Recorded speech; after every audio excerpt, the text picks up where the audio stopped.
Hey everyone, we're here with a update video on BV. First, I gotta say I'm sorry that there was no update for day 2. I ended up doing a 24-hour stream and we had a lot of fun with it, but this is going to serve as the day 2 and day 3 updates. So let's talk about gear first. So I didn't really make many changes to my gear. I spent about maybe a divine or two on upgrades. I ended up getting a Harem Sorrow with Elemental Weakness on hits. This is pretty much just as good as Frostbite. I was using a Mark of Submission with a Frostbite socket into it. This is, I think, just slightly weaker than like a level 20 Frostbite, but that means I get a ring back as Mark of Submission didn't have anything. If you want to make the same upgrade, you're probably not going to see many of these, if there's even any. I'm pretty sure I bought the only pair on the market, but what you can get instead is a synthesized ring with Frostbite on hit as a implicit, or you can get a Frostbite on hit on a Redeemer ring and get it that way. If you want to craft it yourself as well, you get a Redeemer base with an item level high enough to be able to get it. Then just come to the Horde crafting station and do reforge a rare item with Caster. And this should pretty much always hit the curse on hits, as Caster usually, the only thing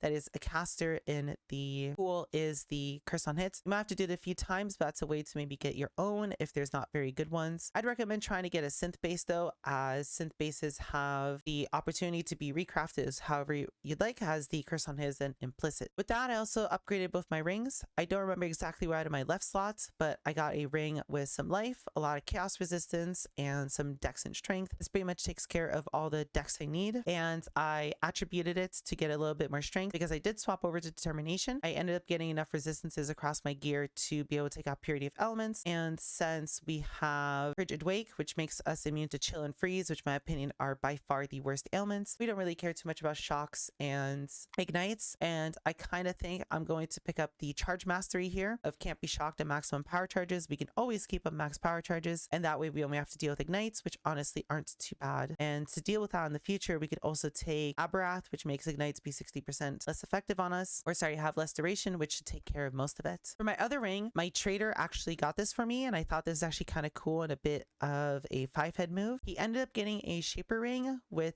the 15 life on hit with spells roll on it, which is kind of nice. BV attacks like 5-6 times a second, so this is quite a lot of life per second. It's not something insane, and it's not going to keep us alive through basically anything, but it does help our ability to stay alive pretty nicely. Last upgrades I made was an amulet. I ended up getting a +1 physical skill gem amulet. Now, a lot of people did ask me about this on stream yesterday, of if I think this is better than Pandemonius, and I think it is. Pandemonius, the nice thing about it was it used to give you blind on chilled enemies, which made them have 50% chance to just not hit you. But blind's really not very good anymore, and the rest of the stats on Pandemonius are okay, but we're kind of dex starved. And nice thing about an amulet is we can get a lot of dex here, and just by it being a rare item, that allows us to have more stats that we're missing. So I really like running with an amulet. I'm still running exceptional performance. I think I'm going to be running this anoint for a very long time, until probably I get one of the new ring bases. One of the Lake of Kalandra rings gives you increased scale effect duration in like the right slot or something, which should for the most part make up for this 25% skill effect duration, especially once I get a helmet with the beefy enchant on it. But yeah, this is simply just a amulet with the resistance I need, +1 physical skills, which gives us +1 blade vortex and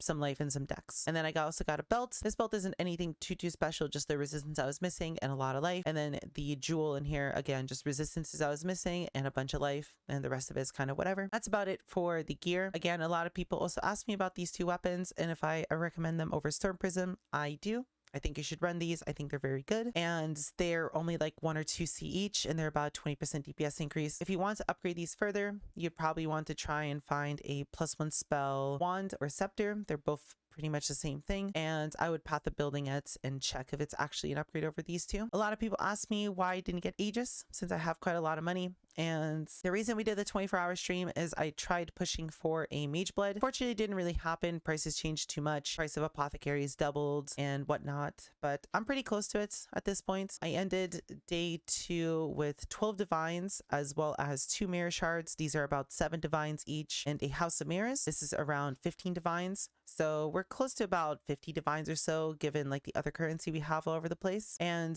we made that money pretty easily. What I did for most of the day was I simply ran tier 1 strands with essence farming. Okay, my tree looks something like this. I did quite a lot of progression at the start of day 1 before I decided to go for some essence farming. And basically the whole point of this is we're blocking everything so we get more essence chances, picking up every single essence node, and then we're picking up stream of consciousness for even more essence chance. I have all of the trees for increased map trap rates to make my progression faster, and our atlas looks something like this. I would have finished it if I didn't go do 10 hours of essence farming, and we could have been in tier 16 maps, but it's okay. It is what it is. I think the goal for today is to keep farming these maps. I ended up buying, I think, like 180 of them.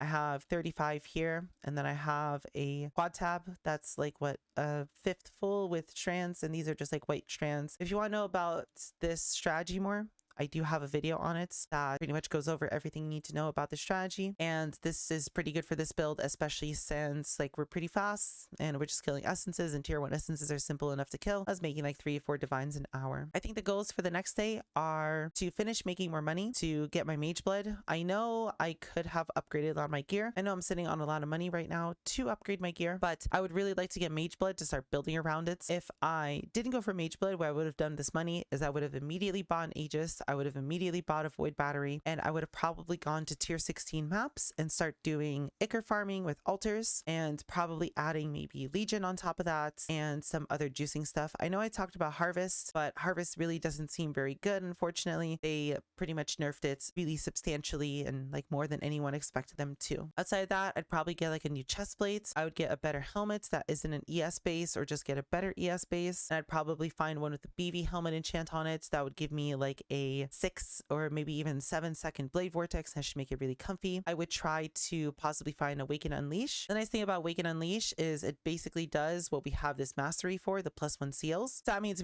we would have 4 seals, and I can drop all these points and do something else with them. In terms of my tree, I'm currently level 86. Doing tier 1 essences didn't really make me much money, so we're still kind of low level, but I did remove all these spell damage nodes here as they're not very efficient. I popped on the left side to save some points, and I picked up Annihilation to get a lot of crit chance. I'm also starting to work on Throat Seeker for more crit multi, and I picked up Arcane Potency, and with the reduced crit damage from crits from enemies. And then here I would probably pick the crit multi against unique enemies to have more single target damage. Still just running the Blast Freeze cluster here. I think after getting a better 6 link, after getting Aegis, and after getting Void Battery, I would look for a cluster jewel. Currently I don't really have any leech, and because of that I'm kind of struggling in higher maps to stay alive. So looking for a large cluster here with Doriani's, and Blast Freeze would be my first upgrade, and eventually looking for one with Blanketed Snow later, but those are more expensive. A lot of people ask me about my flasks as well. I know I talked about Taste of Hate and why I don't have one. I'm probably actually going to go buy one after this video. It should only be like 10C, and it's going to be best in slot. I was just being really scroungy with my money and didn't really want to spend it, but I think getting a Taste of Hate would be good. If you don't have one yourself, you should probably get one by now. They're very strong. If you want to know how to get the passes for this large cluster, I would probably drop these points right here. I don't really need this resistance anymore, and I can figure out a different way of getting it. And I would need to get these points anyway to like pick up Glancing Blows, to pick up some crit chance here, or sorry, some block chance here, and to pick up this block chance node as well, as we would need to be block capped for Aegis to be good. Other than that, that's pretty much it for days 2 and 3. Today we're kind of lackluster, mostly because I kind of just did one farming method the whole time, so I didn't really have much to say about updates other than what I was doing for money, a few items I got, and so on. I'm really hoping tomorrow on the next update video I can come back to you guys with the Mage Blood and start showing you what upgrades should look like. Obviously I wouldn't expect most people to have Mage Bloods, so I'm still going to try to give recommendations, you know, for the other version of this build with no Mage Blood, but I'm also going to give you my feedback on how I'd build this with Mage Blood. As always, if you have more questions, please leave them in the comments. I